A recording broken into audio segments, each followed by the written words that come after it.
Video নিয়ে।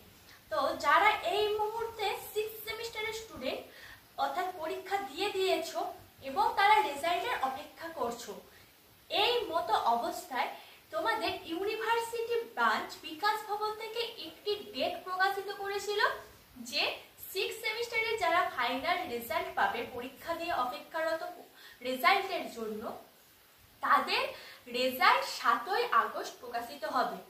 আজকে 7ই August এখনো পর্যন্ত প্রকাশিত হয়নি। তো তোমরা অনেকেই এর জন্য নানা রকম কোয়েশ্চেন করছো যে কখন প্রকাশিত হবে রেজাল্ট, এখনো কেন প্রকাশিত হয়নি। তো এই সমস্ত নানা রকম কোয়েশ্চেন করছো। এই কোয়েশ্চেনগুলো করা কিন্তু তোমাদের একেবারেই স্বাভাবিক, কারণ ইউনিভার্সিটি ব্রাঞ্চ বিকাশ ভবন থেকে তোমাদের আজকে জানিয়ে দেওয়া হয়েছিল যে 7ই আগস্ট 6th সেমিস্টারের ওয়েস্ট বেঙ্গলের আন্ডারে যে সমস্ত কলেজ বা ইউনিভার্সিটিগুলো আছে সেগুলো সমস্ত কলেজে কিন্তু আজকে রেজাল্ট বেরোবে। এখনো পর্যন্ত রেজাল্ট বেরোয়নি। তাহলে রেজাল্ট বেরোচ্ছে কবে? তো এই সম্পর্কিতই আজকের এই ভিডিওটি। তো এই ভিডিওটি দেখলে তোমরা ক্লিয়ার হয়ে যাবে যে তোমাদের কবে রেজাল্ট বেরোচ্ছে বা কখন রেজাল্ট বেরোচ্ছে, বা এই যে এমএ ভর্তি হওয়ার 8ই আগস্ট ডেট দিয়েছিল, তাহলে 8ই আগস্টে কি তোমাদের এমএ ভর্তি হচ্ছে, বা তোমাদের মেরিট লিস্ট, সেই মেরিট লিস্ট পিজি অ্যাডমিশনের বেরোচ্ছে 25শে আগস্ট এবং 1 সেপ্টেম্বর থেকে তোমাদের ক্লাস শুরু হয়ে যাবে। এটা কিন্তু ইউনিভার্সিটি ব্রাঞ্চ সূত্রে তোমাদের নোটিশের মাধ্যমে জানিয়ে দিয়েছিল। কিন্তু সেই মতোই কি সবটা হবে, সেটাই এখন প্রশ্ন। তো যারা 6th সেমিস্টার পরীক্ষা দিয়ে অপেক্ষা করছো রেজাল্টের, তাদের আমি প্রথম দিন যেদিন এই ইউনিভার্সিটি ব্রাঞ্চের নোটিশটি আসে, তখন আমি যে ভিডিওটি বানিয়েছিলাম সেখানেই তোমাদেরকে জানিয়েছিলাম যে 7ই আগস্ট যে ডেটটা আছে, এই ডেটে যে তোমাদের রেজাল্ট প্রকাশিত হবে সেরকম কিন্তু না। তোমাদের রেজাল্ট আগস্ট মাসেই প্রকাশিত হবে, সেটা 7ই আগস্টের কোনো কাছাকাছি ডেটে, কিন্তু আগস্ট মাসের মধ্যে অর্থাৎ 7ই আগস্টে প্রকাশিত হবে সেরকমটা হচ্ছে না। তোমাদের 15ই আগস্ট, 20ই আগস্ট বা 25শে আগস্টের মধ্যে কিন্তু সমস্ত ইউনিভার্সিটি বা কলেজের রেজাল্ট প্রকাশিত হয়ে যাওয়ার সম্ভাবনা আছে। অর্থাৎ আগস্ট মাসে তোমাদের সমস্ত ইউনিভার্সিটির আন্ডারে যে সমস্ত কলেজ আছে ওয়েস্ট বেঙ্গলে, তাদের রেজাল্ট প্রকাশিত হয়ে যাবে, যেটা তোমাদের আগের ভিডিওতেই আমি তোমাদের কাছে এটা ক্লিয়ার করে দিয়েছিলাম। তো এরপর হচ্ছে তোমাদের যে 8ই আগস্ট থেকে দিয়েছে এমএ অ্যাডমিশনের ডেট, তাহলে 8ই আগস্ট কি এমএ অ্যাডমিশন হচ্ছে? তো এটাও কিন্তু যেহেতু আজকে এখনো পর্যন্ত রেজাল্ট আউট হয়নি, তাহলে এর পরের কোয়েশ্চেন এটাই থাকবে যে তোমাদের কি কাল থেকে পিজি অ্যাডমিশন হচ্ছে কিনা।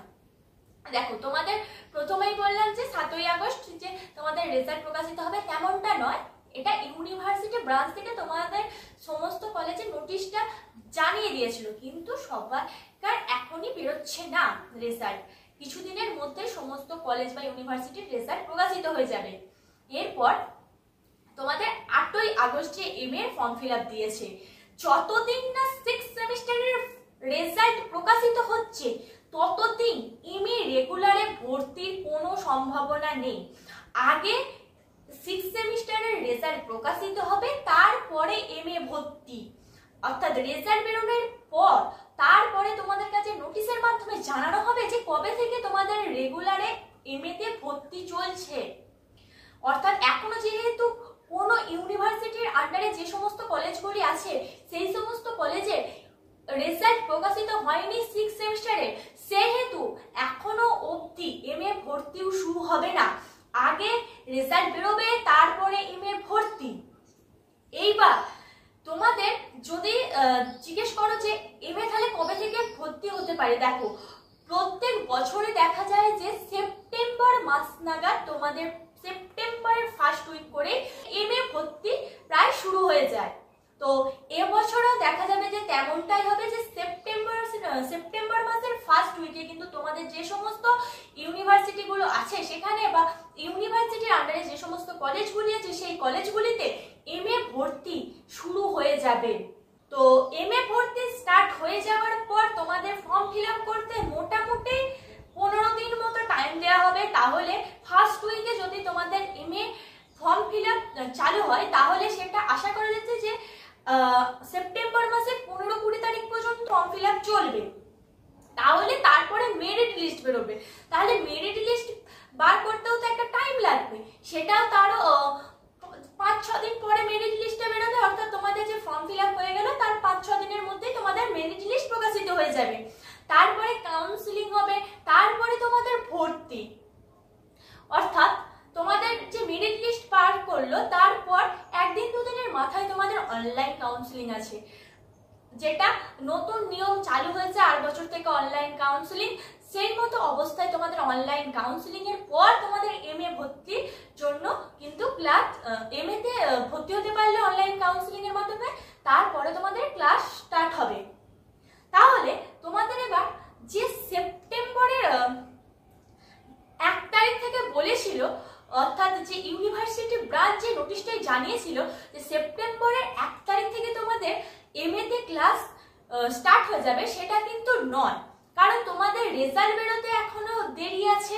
তো রেজাল্ট আগস্ট মাসেই বেরোচ্ছে। সেপ্টেম্বরের ফার্স্ট উইক থেকে তোমাদের MA ভর্তি স্টার্ট হচ্ছে। তারপরে MA এর মেরিট লিস্ট, তারপরে সেখানে কাউন্সিলিং আছে, তারপরে তোমাদের MA এর জন্য ক্লাস স্টার্ট হচ্ছে। তাহলে MA ক্লাস কবে স্টার্ট হচ্ছে? তো MA এর জন্য যে ক্লাস সেটা স্টার্ট হতে অক্টোবরের ফার্স্ট উইক বা অক্টোবর মাস নাগাদ তোমাদের MA বা সেপ্টেম্বরের লাস্ট উইকে তোমাদের MA ক্লাস চালু হবে।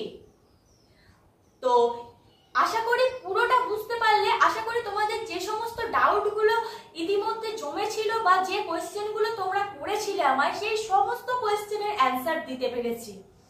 এবার বর্ধমান বিশ্ববিদ্যালয়ে যারা ডিস্টেন্সে বা রেগুলারে MA করতে চাইছো তাদের কিন্তু আমি সমস্তটা পরিষ্কারভাবে জানিয়ে দিয়েছি। যদি এখনো কেউ না দেখে থাকো যে রেগুলারে MA করতে কি কি দরকার, তার ক্রাইটেরিয়া কি, কতটা সিট আছে, কত পেমেন্ট করতে হবে প্রত্যেক বিষয়ের জন্য, সেই নিয়ে আমাদের চ্যানেলে বড় ভিডিও আপলোড করাই আছে, সেখান থেকে তোমরা দেখে নিতে পারো। আমরা তার লিংক ডেসক্রিপশনে দিয়ে দিচ্ছি। এবং ডিস্টেন্সে যারা ভর্তি হতে চাও তারা তাড়াতাড়ি ফর্ম ফিল আপ করে নাও, ফর্ম ফিল আপ চলছে। তো আশা করি ডিস্টেন্সের যে ক্রাইটেরিয়া সেগুলো আমরা দিয়ে দিচ্ছি, তোমরা সেখান থেকে সমস্তটা বুঝে যাবে। তোমাদের সমস্ত উত্তর আশা করি দিতে পেরেছি। তো এরপরে যদি তোমাদের কোনো রকম কোনো কনফিউশন থাকে তাহলে আমাদের কমেন্টে জানাও। যদি আমরা কমেন্টে অ্যান্সার দিতে পারি তো কমেন্টে দিয়ে দেব। যদি দেখা যায় যে সেখানে দেওয়ার মতো অ্যান্সার নয় তাহলে আমরা ভিডিওর মাধ্যমে তোমাদেরকে জানিয়ে দেব। তো আজকের ভিডিও এখানেই শেষ করছি। ধন্যবাদ সবাইকে। Junior education.